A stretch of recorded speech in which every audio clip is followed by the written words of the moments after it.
Star Trek is hands down one of the greatest sci-fi franchises ever created. Thank you, Gene Roddenberry. But the spin-offs are weak. I mean, sure, at least we've got something. But at this point, I think all the backlash is fair. Why? Because we Trekkies have a long-standing history of wanting to resist change. I mean, I can still remember when The Next Generation came out because it was nothing like the original series. And not many people liked it. The entire point of rolling out these series is to introduce a broader universe.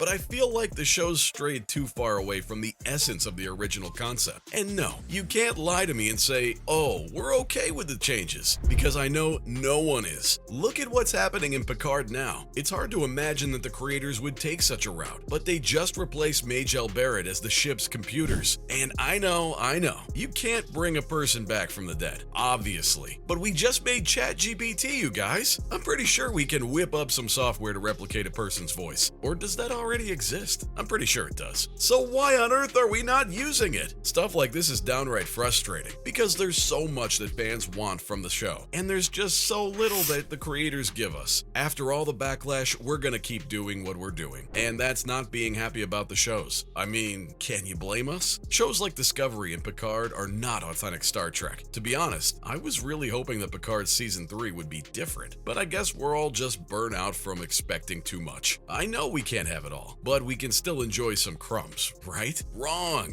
Because not only are these new shows delving into unfamiliar territory, the lazy rehashing of plots is like the cherry on top. No, seriously, almost every Star Trek series is recycling ideas at this point, like Borg Queen, Seven of Nine, Guinan, alternate universe/future where humans are Imperial evildoers. Seriously though, it's kinda sad how all these ideas are being dragged out again and again. And even when we complain as fans, it's all just background noise for the showrunners. Aren't they supposed to be making the fans happy? Not to mention there's like zero originality now. The films are weak, Discovery's weak, and oh man, Picard? That's probably the worst one of them all. As a Trekkie, it makes me sad seeing the terrible direction this franchise is headed into, because Star Trek was like the forerunner of all things sci-fi, and now it seems like we're losing a great piece of television history. Original Star Trek was basically a utopia idea where everyone brought something to society. The old shows were worth something, and they struck a chord with me as a kid because I saw these characters exploring new worlds. They asked big philosophical questions about belief and ethics. There was just something so raw about the entire thing that it just felt right. Now though, it's all very exhausting, and it's all because the newer Star Trek has stepped away from what worked and started doing what doesn't work. Sure, the spin-offs might work for niche audiences only, and even that's a big maybe, but the show used to attract a wider audience. Now it's just fans who have stuck by out of sheer loyalty because they love the franchise so much. Star Trek doesn't need new versions, and the franchise needs to go back to the basics, back to what works. There's a captain, a ship, and an alien race that everyone's trying to understand. It's a simple formula, and fans enjoyed it. They want to keep it that way. The original series explored powerful themes, hope, optimism for the future, and well-developed characters with strong narratives. Shows like Discovery, Picard, and Lower Decks, they essentially betrayed that formula and decided that they don't need to rely on Star Trek's Trekkiness any further. That approach might make sense if the spin-offs were good.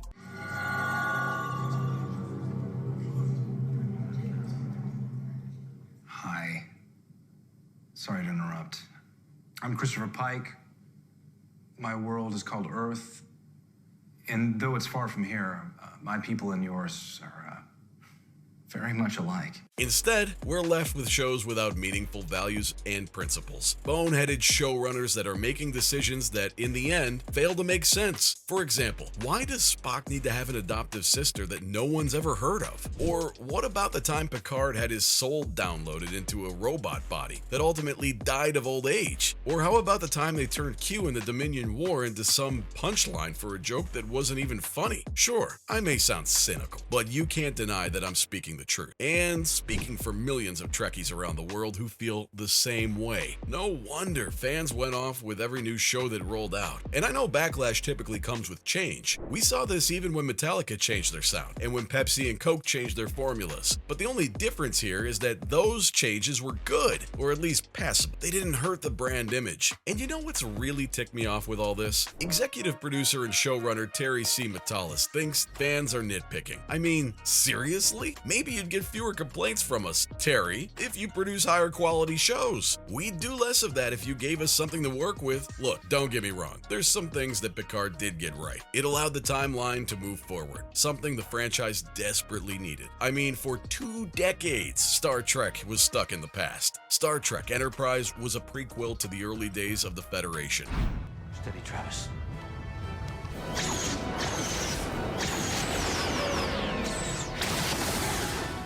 And Discovery was set 5 years before the original, not to mention the 2009 reboot. How the hell did you get on board the Enterprise? Captain, this man's under the influence of a severe reaction to a vaccine. He's completely delusional. Vulcan is not experiencing a natural disaster. It's being attacked by Romulans. Romulans, Cadet Kirk. I think you've had enough attention for one day. McCoy, take him back to medical. We'll have words later. Which was not only a prequel, but set in an alternate reality altogether. So Picard does get a few brownie points here and there. Picard. 8, 7, 6, 5, Look up. 3, 2, 1. But the reason newer shows have gotten so much criticism is that they went against the nature of an optimistic view of the future. Picard follows darker themes. Maybe it's mirroring everything that's happening in the world right now. That would make sense, but that has nothing to do with Star Trek. Am I right? Having hope is great, but it's also important to make room for errors and embrace them. Picard abandoning its characters never really made any sense to me, because they introduced a great batch of exciting new characters, and then they just killed off Elnor and sidelined Soji like it was no big deal. What was up with that? Now is the only moment.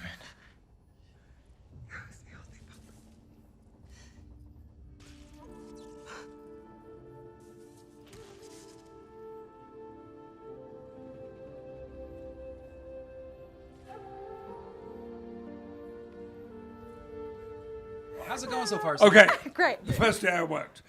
It was not the first day of shooting, however. Okay. On the first day of shooting was Mr. Spiner and Mr. Frakes. You remember that? Oh yeah, it was in up the in woods, the up hills. in the glades. Yeah.